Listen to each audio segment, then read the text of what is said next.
Om Namo Bhagavate Vasudevaya. Om Namo Bhagavate Vasudevaya. Om Namo Bhagavate Vasudevaya. Om Namo Bhagavate Vasudevaya. Om Namo Bhagavate Vasudevaya.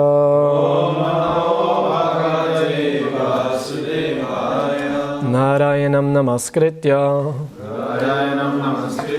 Naram Chaiva Narottamam. Naram Chaiva Narottamam. Devim Saraswatim Vyasam. Devim Saraswatim Vyasam. Tato Chayamudirayet. Nashta Preshabhadreshu. Nityam Bhagavata Sevaya. Bhagavati Uttama Shloke. Bhaktir Bhavati Naishtiki.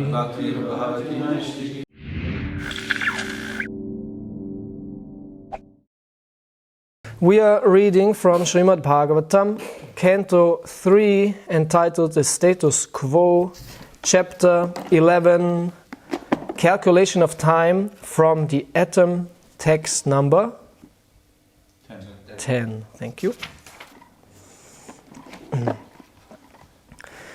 Yamaschatvaraschatvaro. Yamaschatvaraschatvaro. Martyanam ahani ubhe.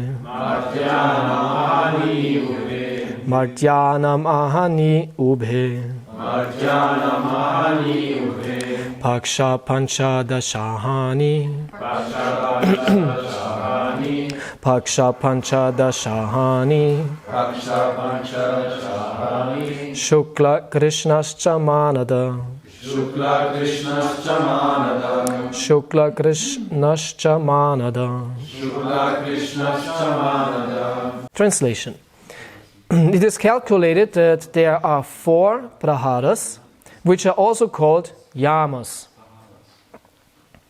in the day and 4 in the night of the human being.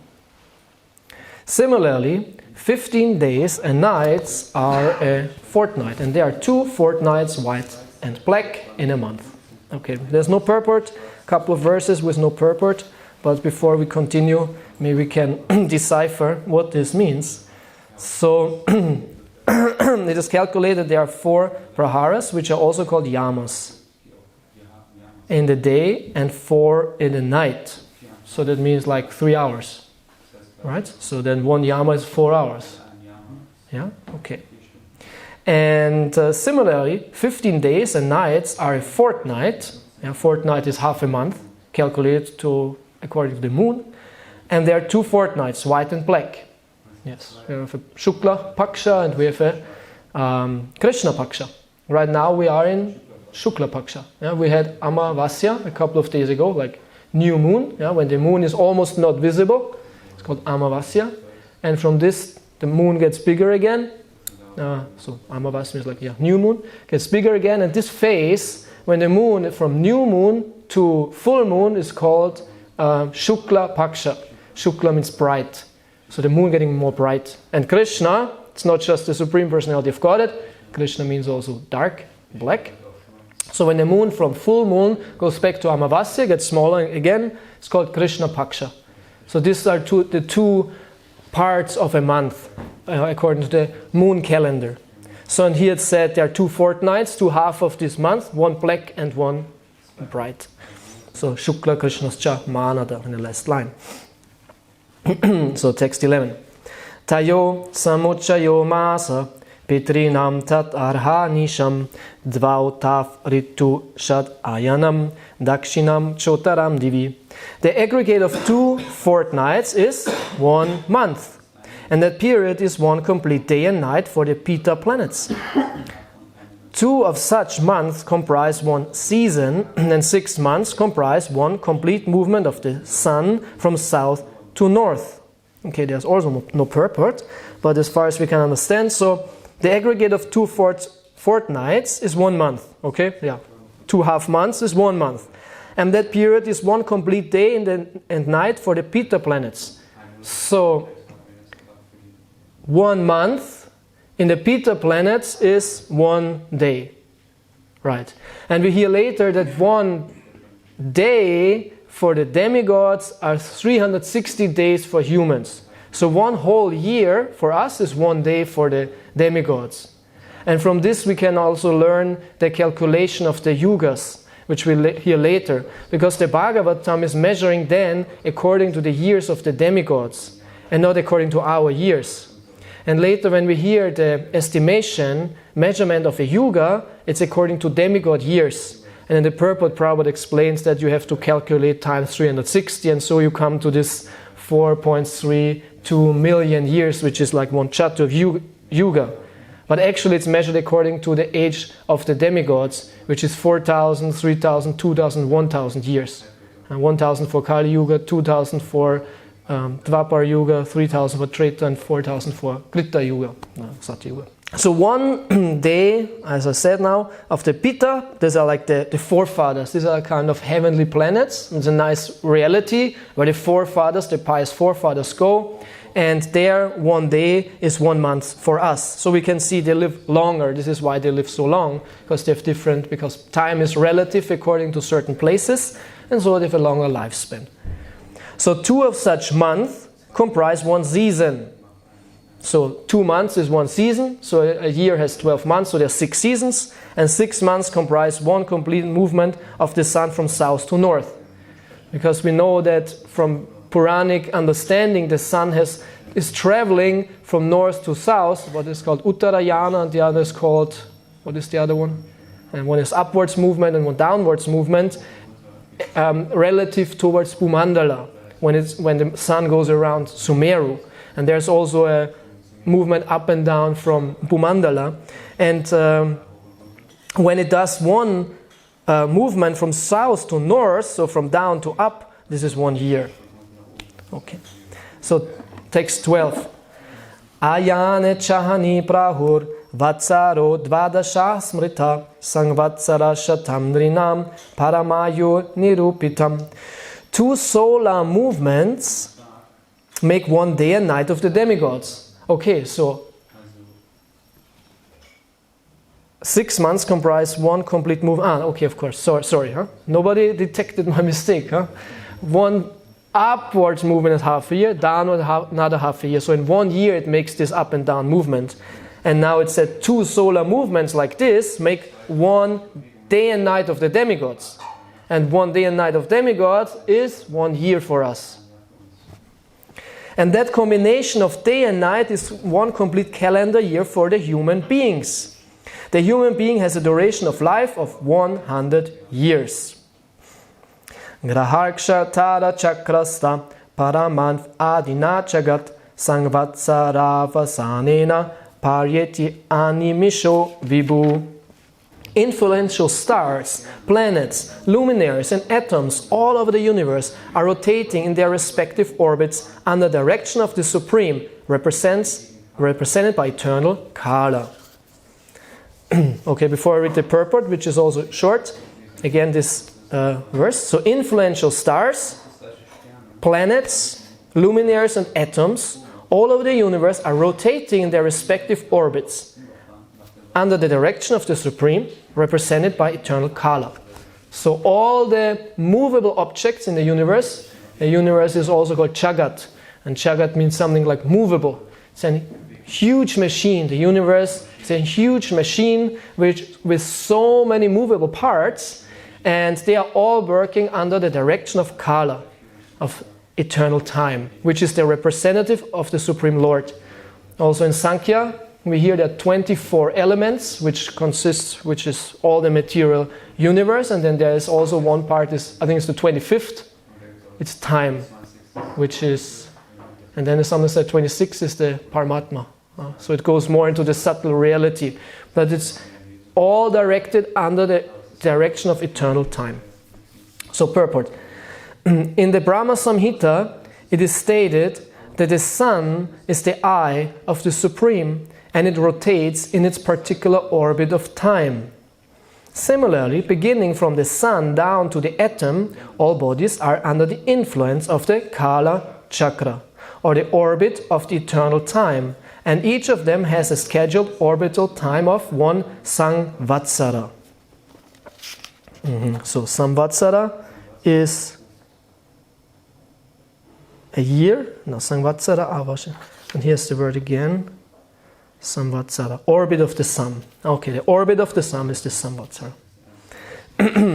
Oma Gyana Timirandasya Gyananjana Salakaya Chakshur Unmilitamina Tasmai Shri Guravinama Mukham Karoti Vachalam Pangung Langai Tigrim Yat Kripatam Hangvande Shri Gurun Dinataranam Shri Chaitanya Manopistam Stapitam Yena Bhutale Swayam Rupa Kadamayam Dadati Swabadantikam Chai Shri Krishna Chaitanya Prabhu Nityananda Shri Advaita Gadada Shri Vasari Gaura Bhakta Vrinda Hare Krishna Krishna Krishna Hare Hare Hare Rama Rama Rama Hare Hare.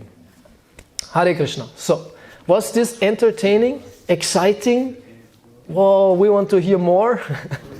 For some. When I started reading the Bhagavatam, I think this was my favorite part. This was, I remember, my favorite part. Somehow or other I was into these technical things. I liked this so much. It gave me some faith that the Bhagavatam is, scientific and is very detailed, and this was actually a very important part for me. And when Prabhupada put it into a more theological light, then I was, but I want to hear more technical things. Now it's different, which is good, yeah. That we want to see everything more from Krishna's perspective. I want to see Krishna more in all these technical things. But in the beginning, when we are more materialistic, yeah, of course, and then this is very helpful. So it was very helpful for me in the beginning to hear all this information about the universe, how it works, how it's built. Now, fifth canto, of course, was also very important. And also this chapter, I always like the measurement of time according to the atom. Wow, it's such a strong title. And I remember when I was in university in 2001, I was studying.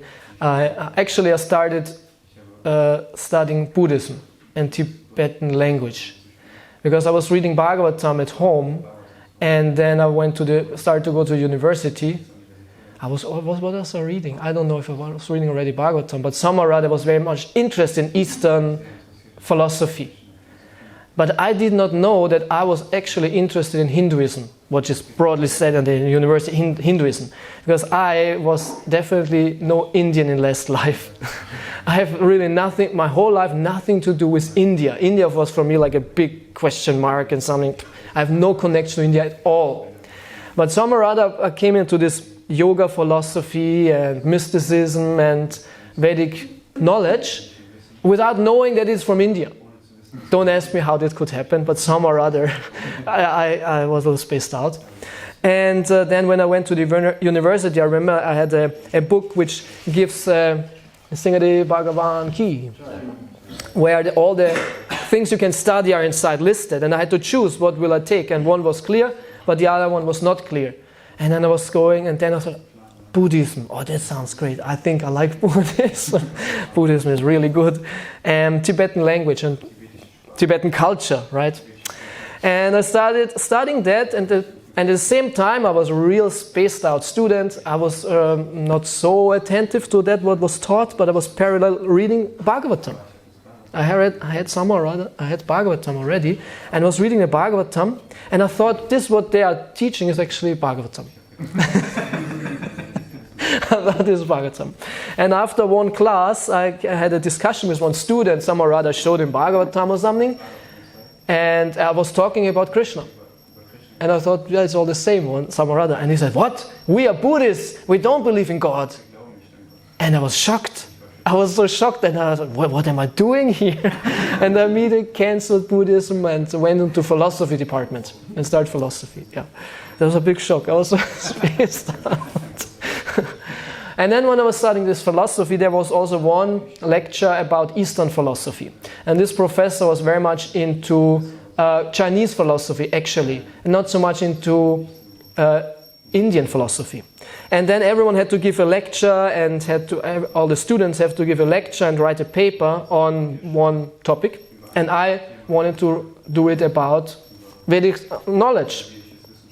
And he told me, no, you cannot do it about Puranas or this and that because somehow they are too young, like according to their academic understanding, too young, and it's not what he wants to hear. And then I said, maybe I can do it about the Upanishads, maybe Ishopanishad. And he said, okay, maybe Upanishads are okay. Because he was somehow Mayavadi. I don't know what his prejudice was against Puranas. And then I prepared my lecture on the Ishopanishad, and then I gave the lecture in front of the students, and I quoted this verse, Om Purnamada Purnamidam Purnamidam, and the Supreme Personality of God is complete and all that. And I did this 1 minute, and he cut me off. What? Because personality of Godhead. There's no personality of Godhead in Eastern philosophy, and restudy this again, present it again. He really cut me off and sent me home, more or less. And when I think now, of course, now I would smash him to pieces, right? With such a stupid, there's no personality in all Eastern philosophy. But there was another student, he did something about, I don't know what he was doing, but I knew this part of the Bhagavatam, and I gave him this, and I went with this Bhagavatam to the copy room, and we copied the whole chapter. Because I thought, this is very good for you to present something now about your topic. I don't know what he did, something about time. And so he got this knowledge of the Bhagavatam. We copied it out. So this was very important for me in the beginning. And now it's still not important, but it's interesting. And it's in that sense interesting because Srila Prabhupada's mood was definitely to present Vedic knowledge, especially Bhagavatam, in a scientific way. And he even founded an institute for that, which is the Bhaktivedanta Institute, which should have been funded at that time with, I think it was $10,000 from the BBT.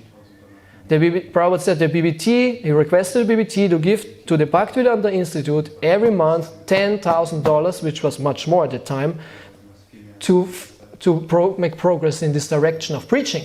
And all of us know that Srila Prabhupada very much liked to challenge the science, the atheistic science, right? And this is a big part of Prabhupada's mood and mission. So in that sense, we should have some scientific understanding to some degree. So Prabhupada quotes here in this purport, Brahma Samhita, Yach Chakshuresha Savitasa Kalakrahanam Rajasa Masta Suramurti Rashesha Teja Yasyagya Yasamrita Kala Chakro. What is it? Yeah. Pramati Samrita Kala Chakro. Govindam Adi Purusham Tamahang Bhajami. He very often quotes this verse in this regard, which says that the sun is the all-seeing eye of the Lord. And we have this also in the universal form, that the sun and moon are the eyes of the Virat Purusha. And this sun is actually working inside the Kala Chakra. There, this word is Kala Chakra. And Chakra means a circle. It's like the orbit. And all luminaries are working in this way that they're floating on this, or we call it orbit, like a path. And they're fixed by Kala in this orbit.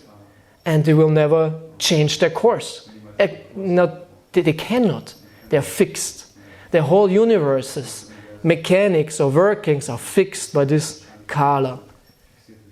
And it's in the macrocosm of the planetary movements, or even bigger, in the sciences, there are galaxies and sun systems and galaxies. And I'm not sure if we believe in that, if this is something what is supported by Vedas. But anyway, there is this motion.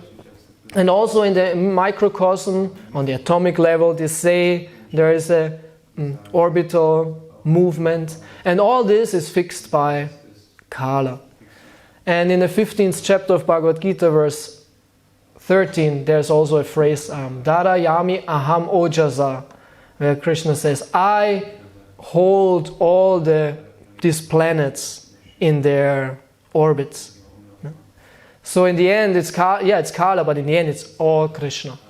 Actually, it's all Krishna's maintenance and idea and plan. And this is actually then the theistic vision which we should develop, that we should see Krishna in everything. And especially of course, not especially. Of course, we should see Krishna mainly in the deity, in the holy name, but also we should see Krishna's workings in nature. So And this is a very strong argument for the existence of God, which Prabhupada also used. It's called the theological argument for the existence of God.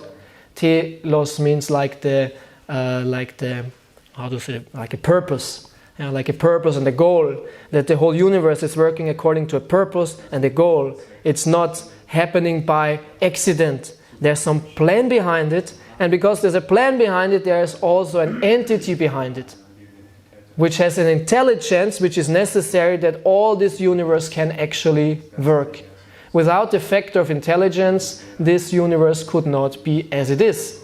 Because how or which factor is arranging all the elements of the universe to this big jagat or machine?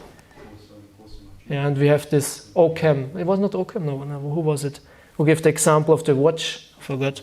There was one philosopher who gave this example. If you walk through the forest or through a field and you find a watch, you will understand immediately someone did that. It was not growing out of the field. It was not just because of some rocks falling together or by other natural influences this watch came about. Someone made this watch. This is the product of someone, not something. So there are only two factors in reality which bring something about. One is natural and one is artificial, or in that sense by intelligence. So this universe has many similarities to a machine, to a watch. And if it's much more gigantic and complex than anything a human being could do, and because of that we think, oh, it cannot be intelligence. Because we couldn't do that, we have intelligence, and probably we have the supreme intelligence. So if we could not do this, this must have been happened by chance, which is not intelligent to say like that. So it must have come about by some higher intelligence, God's intelligence. Or what can be the intelligence which brings everything about. So, and why? Because it said intelligence can be verified by 2 points if you find something in nature. High specification, and the other one is improbability. If you have these two, you can say it was the reason for this was intelligence. High specification means many elements arranged in a working way, in a purposeful way. And improbability means it's very improbable that this can happen, that this exists at all. So if you have this, it's very improbable, the existence of this thing is very improbable, and it's highly specific or specified, then it cannot be by accident. It cannot happen by itself. How could it build itself, so to say? There must be an external energy, an external working to bring this highly improbable and specified entity about. Maybe I hope everyone could get somehow the idea of this point. But it's very interesting. It's true. It's really true. It cannot build itself. It's too improbable. And then we go back to life comes from life. One of Prabhupada's main phrases. Life comes from life. Which is a challenge. Because they say, scientists, modern trends, modern understanding, they say, they believe and want to prove that life comes from matter. Life means an entity which has life on its own, which has life symptoms, which is organic in nature, has some will to survive, has some will for reproduction, and the higher the entity is in consciousness, has a will for self-expression, and then, like humans, higher living entities have a will for fulfillment, for harmony, for love, and in the end, even for self-realization. And in the end, actually, for connection with the Supreme. Has a will on its own, is an individual. like matter, which doesn't have that. So, a living entity, which is completely different from anything non-living or material, they say it comes about through matter itself. Yeah. And there's no soul then. And what is all the beginning? Of course, they go back in time to the. Of course, there are many things which happen, like Big Bang, and after this. But just in short, what is their point? And maybe there are now more newer understandings, and so this very improbable creation of life is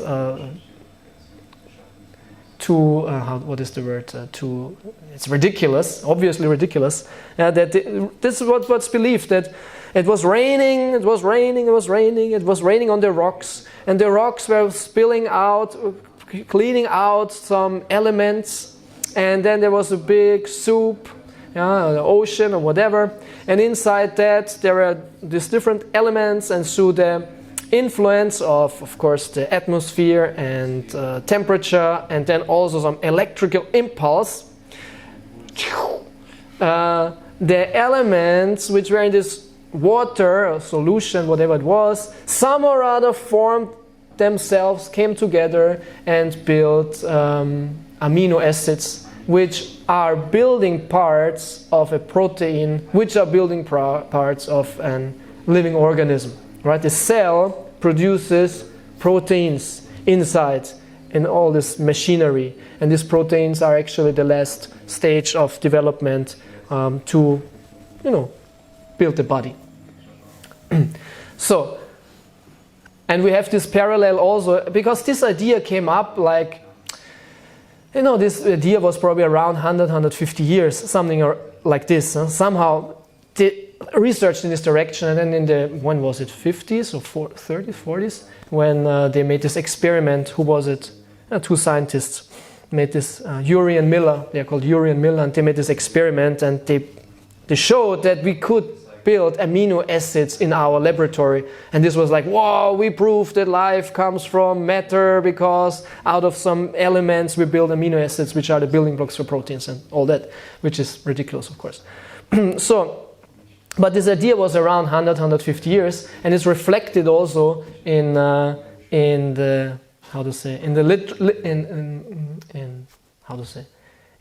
literature and literary sense, in this very famous horror story of Frankenstein.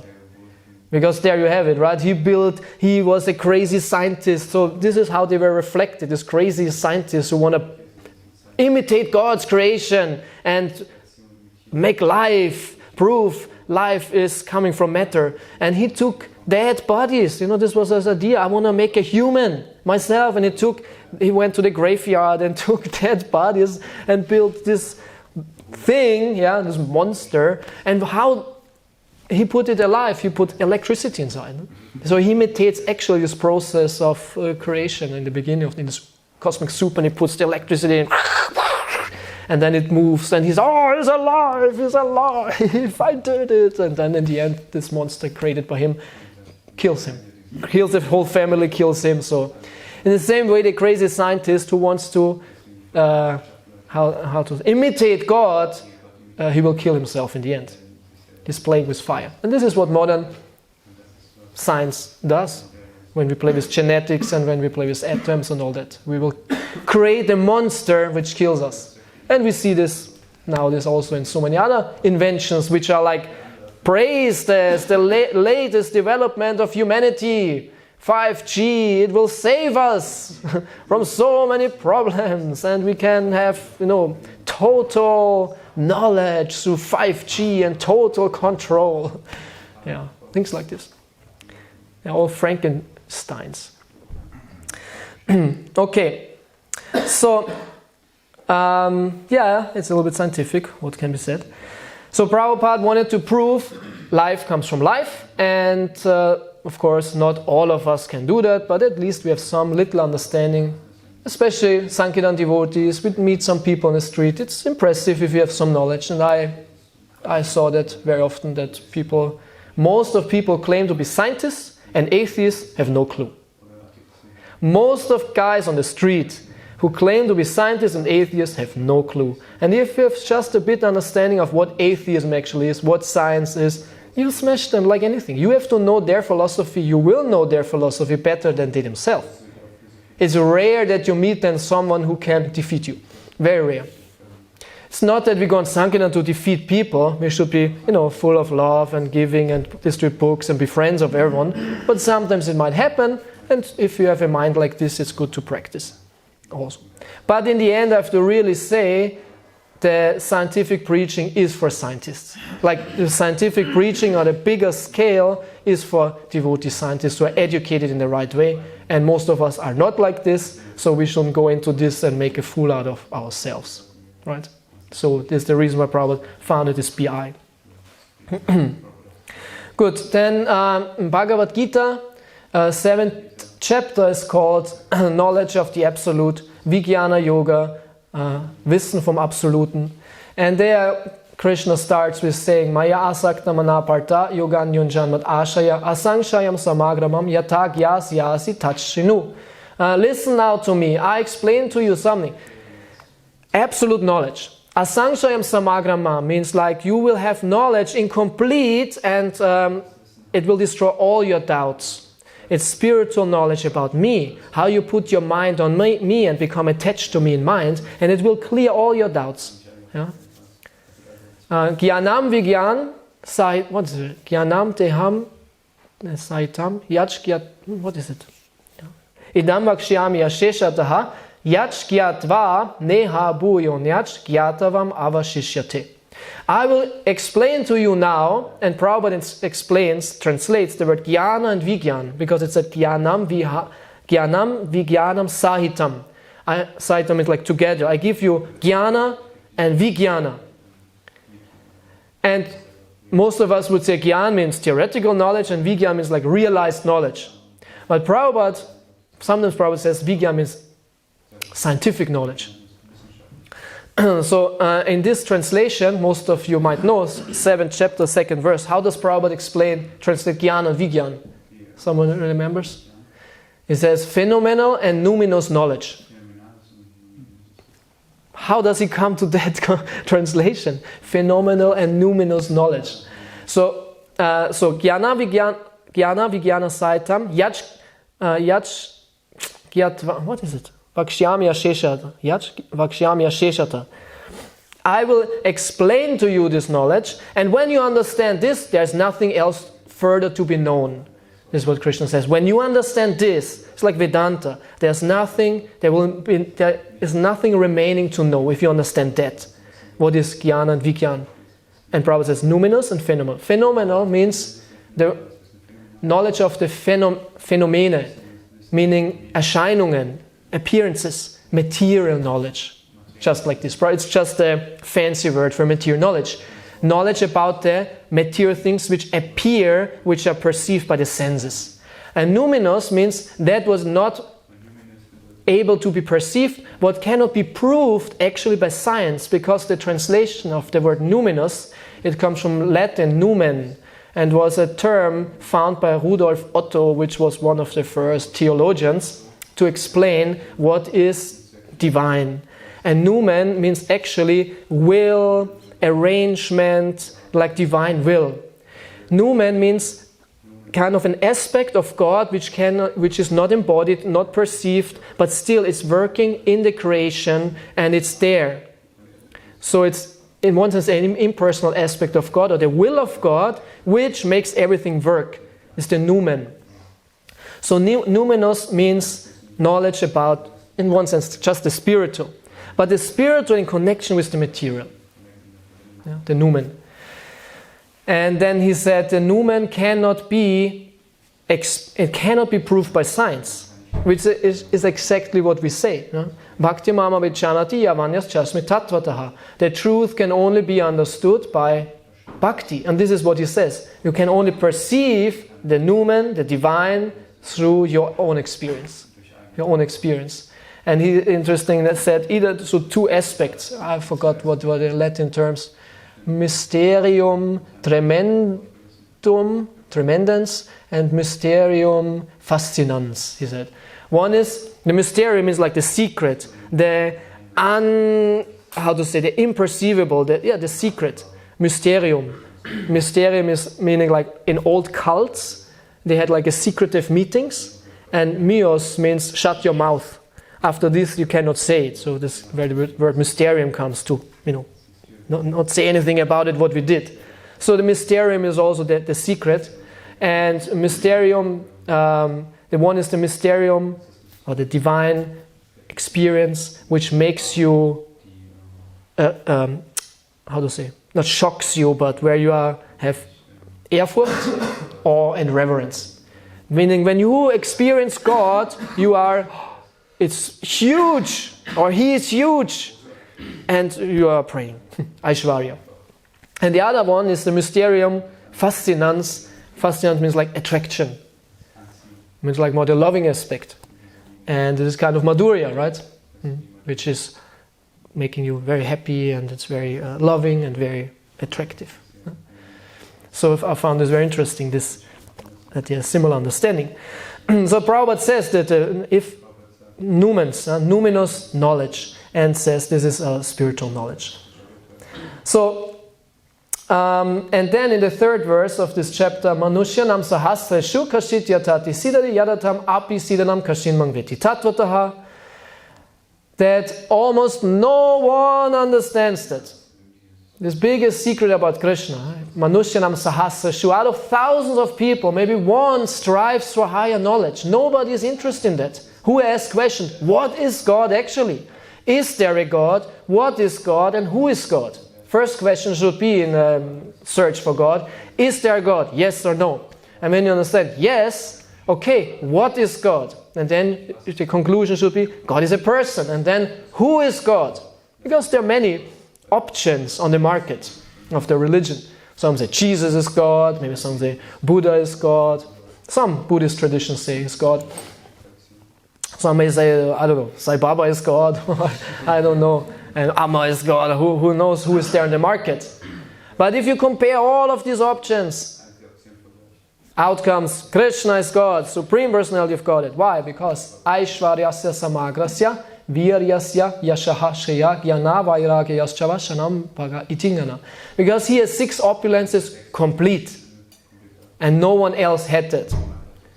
And he is the God who does not have to be God to be God. Krishna doesn't care to be God. He has something much better to do.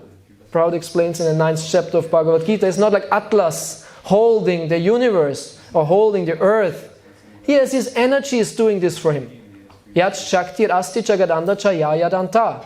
It said, Eko Piyasao Rachaitum Jagadanda Kotim, Yat Shaktir Asti Jagadanda Chayayadanta. Andantarasta Paramanu Chayantarastam Govindam Adipurusham Tamaham Bhajami. And this supreme entity is only one, Eka. But out of him come millions of universes. Millions of universes which are expanding from him. And he is entering into all of them. And how is he entering? He is entering in all the atoms. Andantarasta Paramanu. Paramanu Chayantarastam. He is situated in every atom which are spread all over the universe. This is the line which is our Shastric reverence for Krishna is in every atom. Isn't it? Because Prabhupada always says Krishna is in every atom. But where is the Shastric reverence for that? And I found only this so far. Maybe if someone else of you found some, maybe in Bhagavatam somewhere else, but this is from Brahma Samhita. So, someone searching for the Supreme will come to this conclusion. So, Manushyanam Sahasreshu, no one is searching, of the humans, no one is searching for God. And those who search for God, hardly one of them understands Krishna, really. So many find some answers, what is God, I believe in this and that, but very rare that someone is a bhakta. So bhaktas are very rare, and this is one of the reasons why they are so dear to Krishna, very dear to Krishna. And then in the 4th verse, Bhumir apo nalovayu kang mano buddhir evacha ahankara itinga yangme bina prakritya ashtada. And Krishna says, gives now indications how to know him. through matter.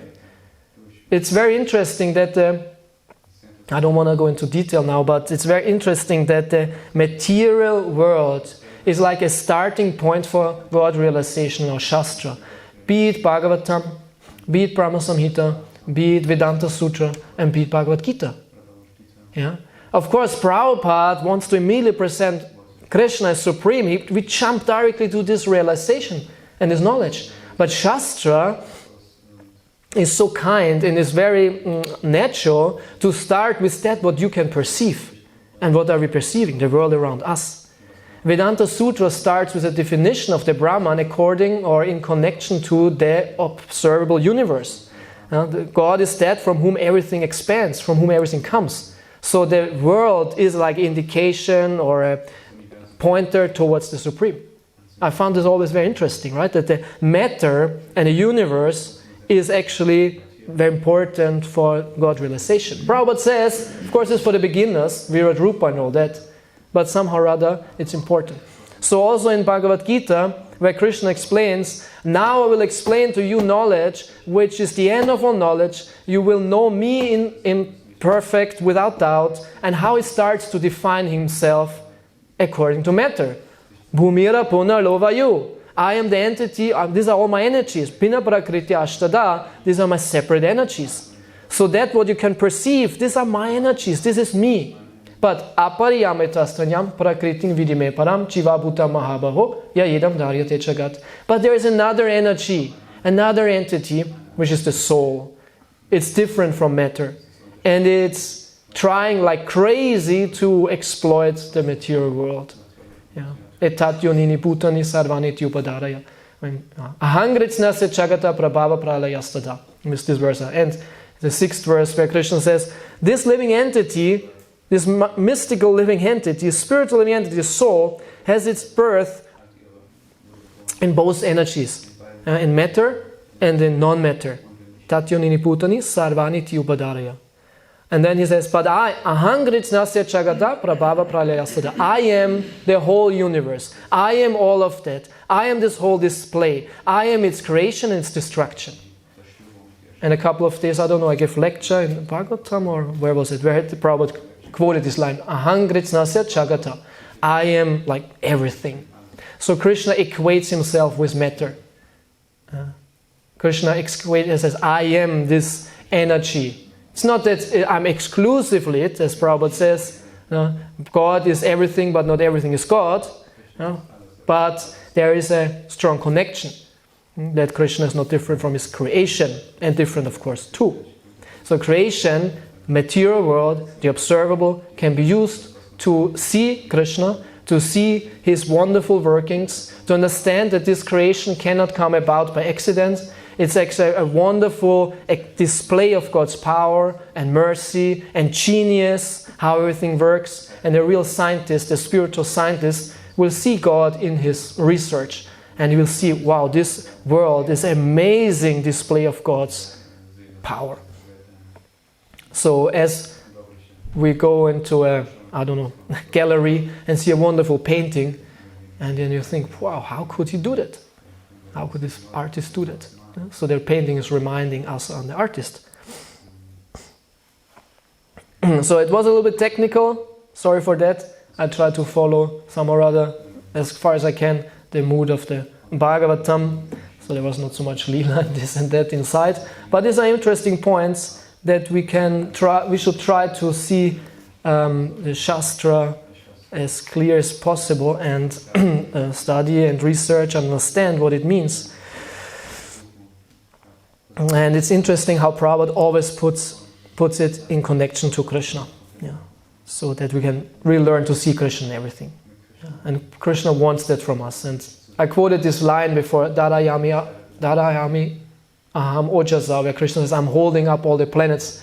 And in this chapter, this is yoga, the yoga of the Supreme, Purushottama Yoga, 15th chapter of Bhagavad Gita, which is very interesting. In these 4 verses, Krishna again equates himself with the creation, with the sun, with the moon who gives the taste to the vegetables. And then when he says, I'm in the heart of all living entities, from me come remembrance, knowledge and forgetfulness. So we should see Krishna in all the workings. And this in the end is pure Krishna consciousness. That we see Krishna externally, right, in the display of the nature, but also maybe in the karmic situation of the world. And even though now these crazy times, we try to see Krishna inside, but also in our individual lives, we try to see that this is all Krishna. And a pure devotee, the purer a devotee is, the more he accepts the arrangements of Krishna, and he's not lamenting and not fighting it anymore. He has no ego anymore. Yeah? So we see in the great acharyas how they accept all Krishna's dealings and are always happy. They have no problem with nothing. Okay, thank you so much. Srila Prabhupada ki. Any questions? What is a Truti? What is a Veda? Yes? Who was first? I don't know. Maybe you.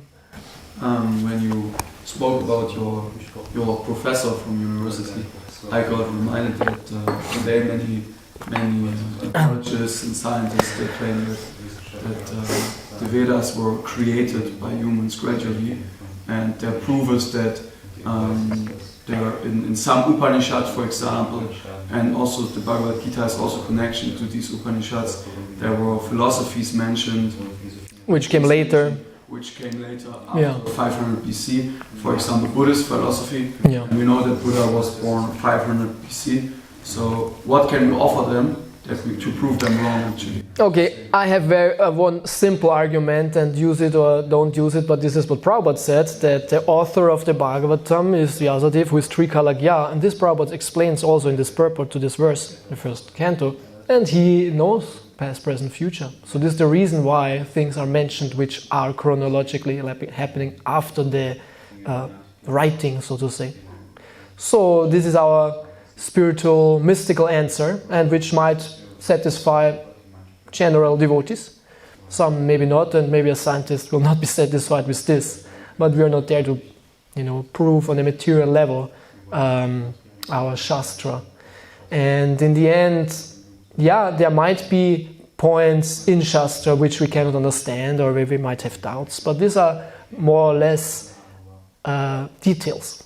The majority of Shastra is very clear, very convincing, very powerful. And I was thinking, I also went at times into aspects of like this.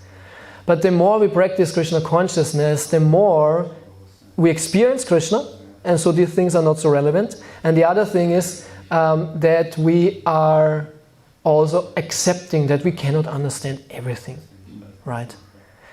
So in the beginning also some things like this were a little maybe bothering me, but actually it's detail. And what is in the end our preaching is our character, our personality, our Krishna consciousness, which should be our approach. Yeah. And such things are then for our scientists and for our scholars who really know Sanskrit, who really know history, and who there are so many points and which can be found, and it's a big topic, of course. But I think this is my answer. Yes. In Prabhupada's times was prominent chunk theory. What is this all about? Chunk. In Prabhupada's time was the chunk theory. Yeah, now there is explosion. Prabhupada's times was chunk theory. Maybe you know about this chunk theory? No, I don't know. You heard Prabhupada saying like this, or it was like chunk theory and then this. Then the Big Bang. Yeah. I don't know. Well, thank you for this information. Yeah, I didn't see mentioning in the books. Yeah. In general, I don't want to speak much about this, but the Big Bang theory, as they call it now, also went through many phases, and there are different aspects, and not everyone agrees with all of this. Like, as far as I know, Einstein himself did not believe, in the beginning at least, in Big Bang. Because he saw there will be a problem for the science itself. He believed in a steady state universe theory, meaning universe is eternal. There was no beginning, which solves the problem of the creation, because he knew we cannot explain how this came about. This is too crazy. So they chose that way. And only later, because of this redshift, what they understood, he was also convinced that, okay, maybe this was my greatest mistake, that I was believing the universe had no beginning. So even big scientists at that time, they were disagreeing, and still they disagree, and there are many aspects of this, and who knows, in a couple of years this might change completely and they come anyway to an theistic understanding. In that sense, Big Bang is actually good for us, because it gives at least a beginning, what we are also believing in. Mataji? I have heard also this expression of chunk theory, and as far as I remember, it was connected with the Big Bang theory in a sense that this understanding was there that there's just some chunk of matter, some mass of matter, and then through this Big Bang it all comes alive. Something like that. Okay. But I've heard and seen quotes where Prabhupada uses this term of chunk theory. Okay. Yeah. Thank you. Okay, who else? Yeah. Actually, at the moment we are at Big Bunch theory, I heard, because now they believe that the universe is expanded, then it falls together, and then it expands again, Yeah. falls together. And that's very interesting because it's a bit more close to the Vedic idea, because it's more circle. You know, it's not one creation and then it's finished, it's a circle actually. Yeah. Creation, destruction, creation, destruction. I think it's interesting. Yeah, this idea is also long around oscillating universe theory, that it comes and goes, yeah. And this is also why, it's true, it's a circular movement, it might be close to our understanding, but at the same time it's also a loophole to explain again atheism, because they say, it always comes and goes, there is no need for like an external influencer, right? But yes, now it's the multiverse, actually multiverse is now maybe oscillating multiverse, yeah, so they always have something like this. But, so we should understand our understanding very nicely, according to Bhagavatam, the universe God's created in a wonderful way, by the Supreme Personality of Godhead, and who created it, who is completely in control, and takes part in the life of the living entities inside the universe, if we turn towards Him, and then all the problems get solved. I just have a comment that I think some interesting information could be found in Back to Godhead magazines in Prabhupada's time, because probably, I think, our Prabhupada wanted to have this vision. I didn't read so much Back to Godhead, but I think there are many articles dealing with this topic. It could be interesting. Yes, so much to research. Good, thank you so much. Srila Prabhupada ki jai, and Grantaraj Srimad Bhagavatam ki jai, Nitai Gaura Premanande.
Premanandi.